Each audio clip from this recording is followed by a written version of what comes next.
My boyfriend had car trouble and called me for help, then had the audacity to tell me not to womansplain to him and just fix the problem, so I left him ditched on the side of the road and told him to get a real mechanic to fix it. Posted by you/GermanCat34.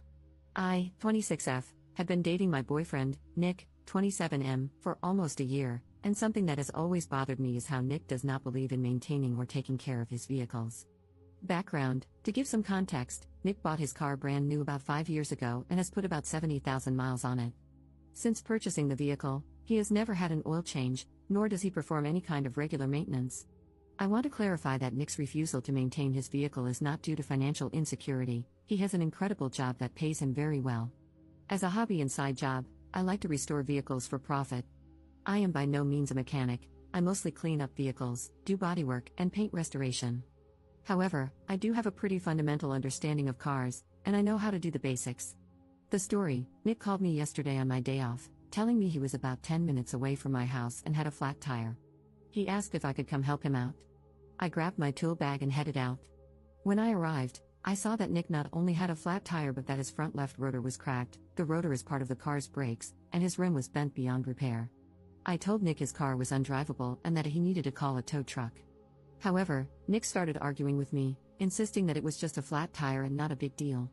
I tried showing Nick how severe the damage was, but he insisted I was overreacting and that he just needed me to change the tire. I refused. In Nick's own words, I started mothering him about how poorly he takes care of his car. The argument escalated, and Nick lashed out, saying things like, "Just because you have a set of pink tools and watch YouTube doesn't make you an effing mechanic." After Nick said this, I started packing up my tools and told him that he was right. I'm not a mechanic, but he should probably call one because I wasn't going to change his tire. I left Nick on the side of the road, and now he's refusing to talk to me until I apologize for abandoning him. Am I the jerk here? Commenter: not the jerk, and yikes, if he won't maintain a high-end purchase, how does he treat his home? He has made fun of your car knowledge, yelled at you for making an accurate statement about his broken car, and demanded an apology, none of which you deserved. Is this how he normally responds to stressful situations? Ops response: I'm going to answer your question with way more detail than you asked for. I was raised by a single mom and never had a father figure growing up.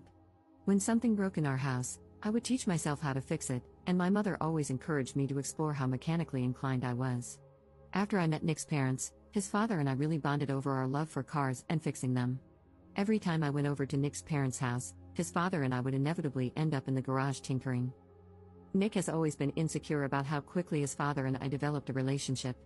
Nick, obviously, is not very mechanically inclined and has never shown any interest in cars.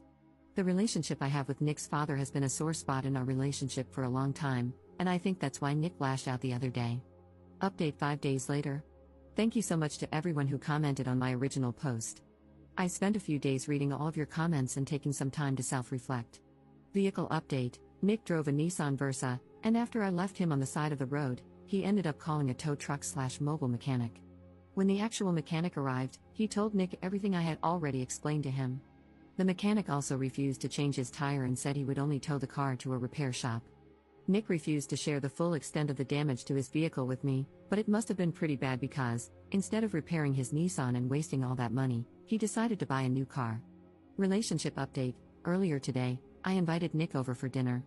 I spent the whole day cooking and baking his favorite dishes: braised oxtail soup, drunken potatoes, and tiramisu for dessert. When Nick arrived at my house, he was in a wonderful mood and seemed to have forgotten, or forgiven, all about our argument. After some small talk and finishing dinner, I took a deep breath and told Nick how much I care about him but that I no longer wish to continue our relationship, romantically or otherwise. At first, Nick was shocked, but his shock quickly turned into anger. He felt I was insane for ending our relationship over what he considered a petty, unimportant argument. Eventually, he tried to apologize, but I told him an apology was no longer what I was looking for. The whole time Nick was talking, I sat on the opposite end of the table, listening with both ears and allowing him to say everything he needed to. When he was done, I reminded him of some of the wonderful times we had shared. I told him that we are both adults and could choose to end our one-year relationship with arguing and anger or on good terms by finishing a lovely last meal together. Nick calmed down after that, and his tone started to match mine. We didn't talk for much longer, but luckily I had planned ahead and had some tiramisu wrapped up for him, along with a small bin of all the things he had kept at my house. Before he left, I gave him a big hug and told him that if he ever needed someone to show him how to change a tire, I'd be happy to send him a YouTube tutorial. Life update. Over these last few days, I decided to treat myself by buying my neighbor's old 1978 Ford Ranger. The truck is an absolute hunk of junk and will probably take me over a year to make it look somewhat recognizable. But I figured it would be more productive and cost-effective for me to obsess over an old, broken truck than to fixate on broken men. I plan to stay single for a while and focus on taking better care of myself, as well as spending more time with my 3 German shepherds. Happy reading, everyone!